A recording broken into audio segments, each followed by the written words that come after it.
आज के इस वीडियो में हम बताने वाले हैं कि आप कैसे घर बैठे अपने मोबाइल की मदद से अपने लेबर कार्ड के लिए अप्लाई कर सकते हैं, यानी कि आप अपना लेबर कार्ड बना सकते हैं। लेबर कार्ड पर सरकार 14 से ज्यादा सरकारी सर्विस लोगों को प्रोवाइड कराती है, जिसकी मदद से आप सरकार से मिलने वाली हर योजना पर आप फायदा उठा सकते हैं। अब अच्छी बात यह है कि अब इसका रजिस्ट्रेशन दोबारा से फिर से चालू हो चुका है। अब आप इसे कैसे अप्लाई करेंगे, क्या क्या इसमें आपका डॉक्यूमेंट लगेगा, ये पूरा प्रोसेस इस वीडियो के माध्यम से मैं आपको बताने वाला हूँ। तो मैं दर्शक बंसल, स्वागत है आपका बंसल जी टेक इन्फो में। तो चलिए वीडियो को शुरू करते हैं।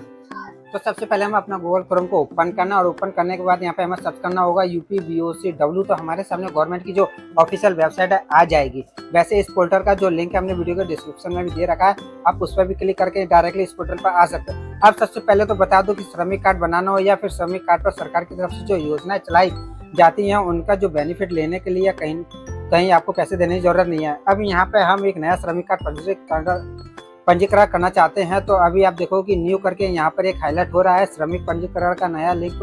तो हमें यहाँ पर इस ऑप्शन पर क्लिक कर लेना है। अब यहाँ पर सबसे पहले तो मंडल सेलेक्ट करने के लिए बोला जाएगा। तो मंडल बेसिकली आपका जो भी एरिया लगता है यहाँ पर आपको सेलेक्ट कर लेना है, और इसके बाद में अपना जो जनपद है वह यहाँ पर सेलेक्ट कर लेना है। इसके बाद में यहाँ श्रमिक का जो भी आधार नंबर है वह भी मांगा जाएगा, तो सर्च के ऑप्शन पर क्लिक करना है। तो अब हमारे सामने आप देखो कि अगला ऑप्शन आया है जहाँ पर एक OTP दर्ज करने के लिए कहा गया है। तो OTP हमें भेजना होगा अपने फ़ोन पर, जिसके लिए हम करेंगे OTP भेजे। इस ऑप्शन पर क्लिक करेंगे तो हमारे आधार कार्ड से जो भी मोबाइल नंबर रजिस्टर्ड होगा उस पर एक OTP जाएगा, वो यहाँ पर दर्ज करना होगा। और इसके बाद में एक कैप्चा कोड यहाँ पे आपको दिखाया गया है। तो यह जो कैप्चा कोड है, अगर इसमें प्लस करने के लिए बोला गया है तो इसमें प्लस कर लेना, और अगर माइनस करने के लिए बोला जाएगा तो इसमें माइनस कर लेना। जो भी इसका आंसर आता है दिखा देना, यहाँ पर आपको दर्ज कर लेना और प्रमाणित करें के ऑप्शन पर क्लिक कर लेना। तो इस तरीके से आप देखो कि OTP के वेरिफिकेशन हमारा हो चुका है और हमारे सामने रजिस्ट्रेशन फॉर्म आ चुका है, जिसमें कि पहला ऑप्शन यहाँ पर मिल जाता है राशन कार्ड संख्या या फिर फैमिली ID वाला। तो अगर आपके परिवार के पास में राशन कार्ड है, उत्तर प्रदेश का ही है, तो आपको यहाँ पर दर्ज कर लेना है।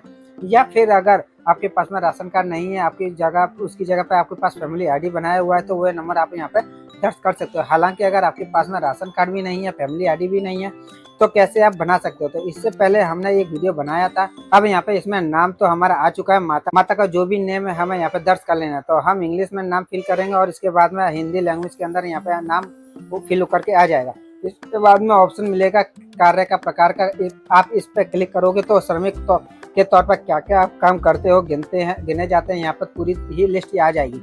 आपके केस में जो भी आपका ऑक्यूपेशन है यहाँ पर सिलेक्ट कर लेना है। और इसके बाद में वैवाहिक जो भी आपकी स्थिति है, आप शादीशुदा हो या फिर अनमैरिड हो, या फिर आप सिलेक्ट करोगे।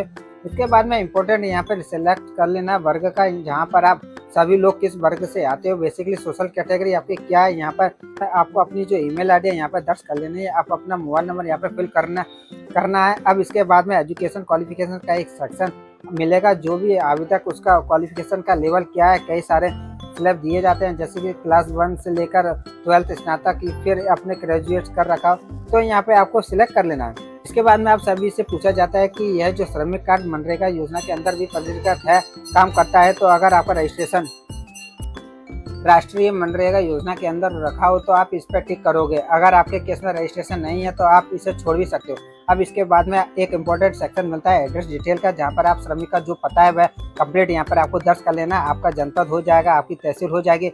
साथ ही में आप नगरीय क्षेत्र से हो या फिर ग्रामीण क्षेत्र से, यहाँ पर विकास खंड वाला जो ऑप्शन है वो सिलेक्ट करोगे तो आप सभी के सामने ब्लॉक की पूरी लिस्ट आ जाएगी।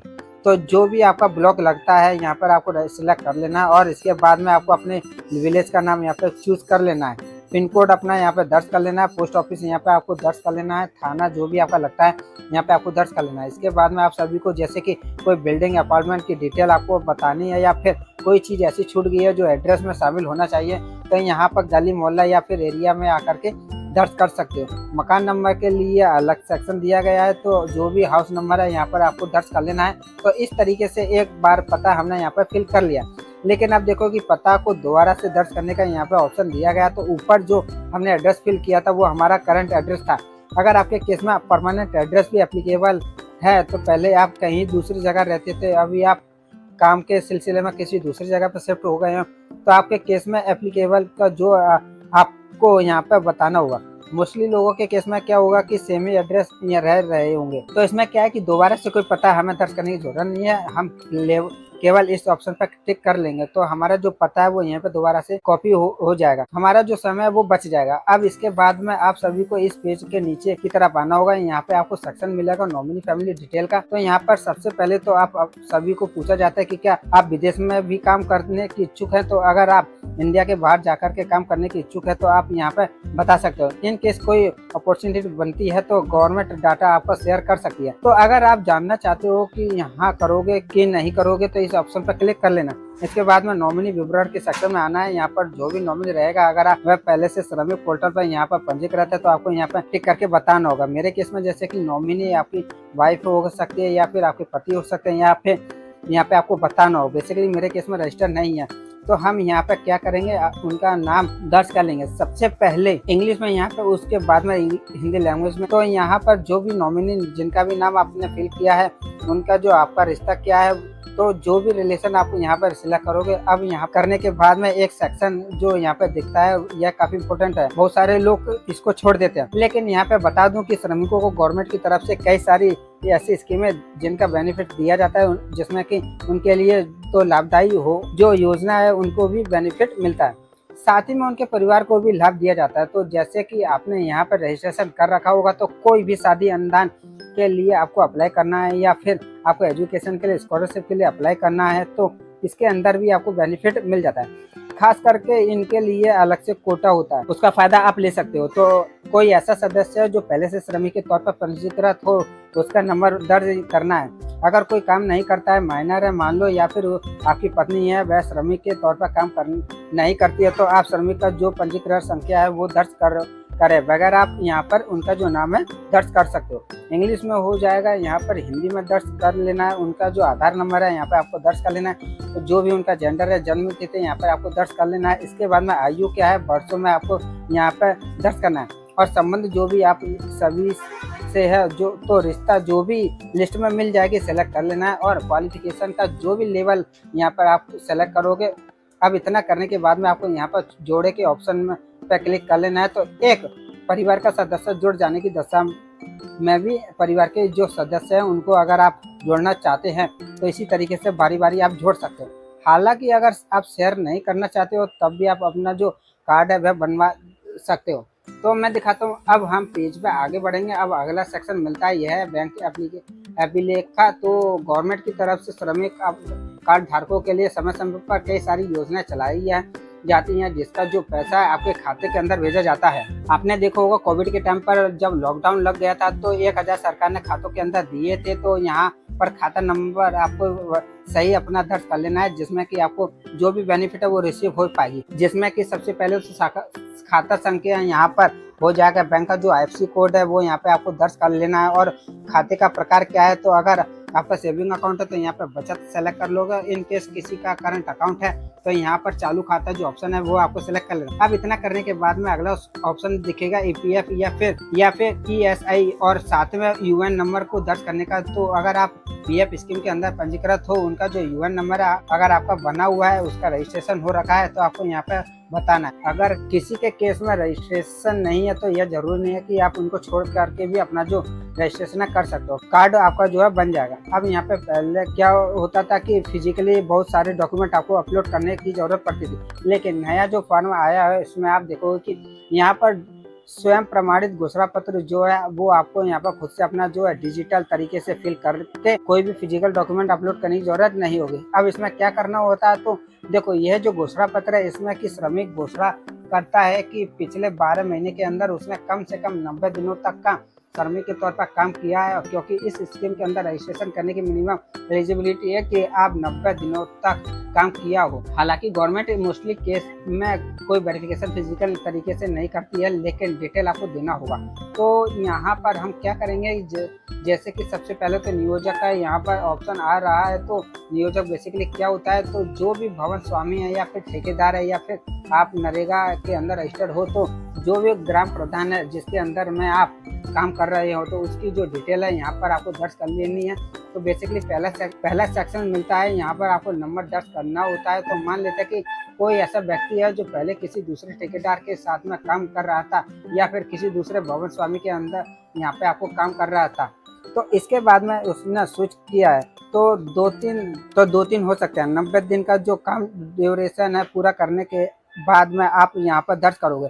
तो हमने जैसे कि एक ही दर्ज किया है, तो इसके बाद में सेलेक्ट करने का जो ऑप्शन है आ जाएगा कि कौन सा काम आपने किया है। तो यहाँ पर आप अपना जो ऑक्यूपेशन है सेलेक्ट करोगे, तो यहाँ पर काम का जो पास्ट के अंदर में हमने यहाँ पर रखा है। इसके बाद में आप सभी के से पूछा जाएगा कि कितने दिनों तक का काम किया है। तो जैसे कि मान लेते कि आपके केस में ऐसा भी हो सकता है कि आपने 1 महीने नहीं किया काम और किस जगह पर दूसरे महीने काम किया, तो आप यहाँ पर दर्ज कर सकते हो। तो हम यहाँ पे 90 दिनों की संख्या जो है यहाँ पे हम टोटली यहाँ पे फिल कर लेते हैं कि ठेकेदार है उनके साथ में हमने यहाँ पर काम किया।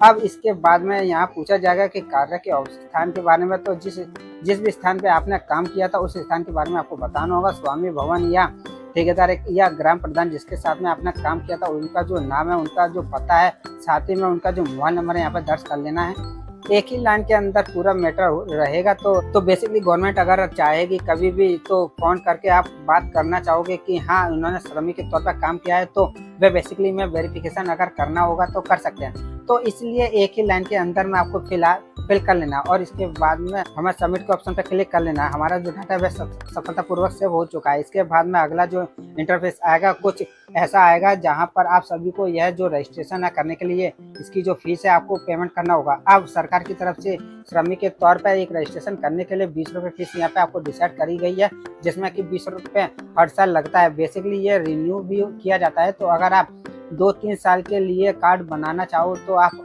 यहाँ पे इशू करा सकते हो, 2 साल इशू कर सकते हो, या फिर उस केस में क्या है कि 40 रुपये देने होंगे। 3 साल के लिए अगर आप बनाते हो तो 60 रुपये आपको यहाँ पे देने होंगे। हालांकि अगर आप कार्ड 1 साल के लिए बनाना चाहो तो आप बना सकते हो, कभी भी दोबारा से आप यहाँ अपना जो कार्ड है रिन्यू कर सकते हो। तो हम यहाँ पे अपना जो टर्म एंड कंडीशन को एक्सेप्ट कर लेंगे और इसके बाद में फाइनल सबमिट के ऑप्शन पर क्लिक कर लेंगे। तो जैसे कि हमने फाइनल सबमिट के ऑप्शन पर क्लिक किया तो आप देखोगे हमारा जो डाटा यहाँ पर सेव हो चुका है। यह एक पंजीकरण का जो रजिस्ट्रेशन नंबर है वो यहाँ पे आ चुका है। अब हमें यहाँ पे नोट कर लेना है। एक चीज़ बता देता हूँ कि रजिस्ट्रेशन नंबर तो आ चुका है, लेकिन अभी आपने फीस का पेमेंट नहीं किया तो आपका जो सर्टिफिकेट है इसे बंद करके नहीं आएगा जब तक आप फीस का जो भुगतान है वह नहीं कर लेते हैं। इसके लिए हमें क्या करना है कि भुगतान करे के ऑप्शन पर क्लिक कर लेना। Credit card, debit card, net banking, UPI, wallet के सारे मेथड दिए गए हैं। आप इनके जरिए अपना जो पेमेंट है वह कर सकते हो। तो यहाँ पर छोटा सा पेमेंट है, हम चाहे तो इसके UPI के जरिए कर सकते हैं। तो हम UPI ID के अपनी जो दर्ज कर लेंगे या फिर QR कोड वाला जो ऑप्शन है यहाँ पर दिएगा, इस पर सेलेक्ट करके यह जो QR कोड है ले सकते हैं। और यह जो QR कोड है हम अपने मोबाइल एप्लीकेशन के जरिए स्कैन करेंगे तो पेमेंट जैसे आप मर्चेंट की शॉप पर करते हो तो वैसे ही आप अपना पेमेंट यहाँ पर कर सकते हो। पेमेंट सफलतापूर्वक होने के बाद में आप सभी के सामने सक्सेस का जो मैसेज है वो आ जाएगा। यहाँ पर आ जाएगा हमने रजिस्ट्रेशन सफलतापूर्वक कर दिया है, आवेदन संख्या यहाँ पे आ चुकी है और इसी के साथ में जो भुगतान हमने किया है उसकी पावती स्लिप भी हमें मिल चुकी है। अब ये जो पावती स्लिप है रिसीव हुई है आपको हमें अपने पास में सुरक्षित करके रख लेने। हमारा जो रजिस्ट्रेशन है सफलतापूर्वक हो चुका है और गवर्नमेंट की तरफ से वेरीफाई किया जाएगा कि जिसमें कि मान के चलते कि 15 से 20 दिन तक का समय लग सकता है इस कार्ड को बनने में। दोबारा से कभी भी आप आओगे तो अपने कार्ड को आपको डाउनलोड करना हो तो होम पेज पर ही एक ही ऑप्शन में दिखेगा श्रमिक सर्टिफिकेट का, ये हमें इस ऑप्शन पे क्लिक कर लेना है। यहाँ पर पंजीकरण संख्या आपको दर्ज कर लेनी है। कैप्चा कोड देखिएगा, ये जो कैप्चा कोड है सेम आपको यहाँ पर दर्ज कर लेना है। सर्च के ऑप्शन पर क्लिक करेंगे तो अभी आप देखो कि एक OTP गया है। यह जो OTP है जो भी नंबर आपने रजिस्ट्रेशन करते समय दर्ज किया होगा उस पर जाएगा। तो हम यहाँ पे दर्ज करेंगे और इसके बाद में प्रमाणित करे के ऑप्शन पर क्लिक कर लेंगे। तो इस तरीके से आप देखोगे हमारे सामने श्रमिक कार्ड जनरेट हो करके आ चुका है। यहाँ पर यह जो कार्ड है यही है आपका श्रमिक कार्ड, इससे आप अपने पास में सुरक्षित करके रख सकते हो। तो यह रहा कंप्लीट प्रोसेस। इस तरीके से आप नए लेबर कार्ड के लिए अप्लाई कर सकते हो। तो देखा दोस्तों, इस तरह से आप घर बैठे अपने मोबाइल की मदद से अपने लेबर कार्ड के लिए अप्लाई कर सकते हैं। तो ये वीडियो उन लोगों तक शेयर करिए जिन्होंने अभी तक अपना लेबर कार्ड नहीं बनाया है या जो अपना लेबर कार्ड बनाना चाहते हैं। तो अगर वीडियो अच्छा लगा तो वीडियो को लाइक करें, कमेंट करें। अगर आप चैनल पर नए हैं तो चैनल को सब्सक्राइब करना ना भूलें ताकि इस तरह की इन्फॉर्मेटिव वीडियो हम आप तक पहुंचा सके। तो मिलते हैं इसी तरह के एक नए वीडियो में, तब तक के लिए धन्यवाद।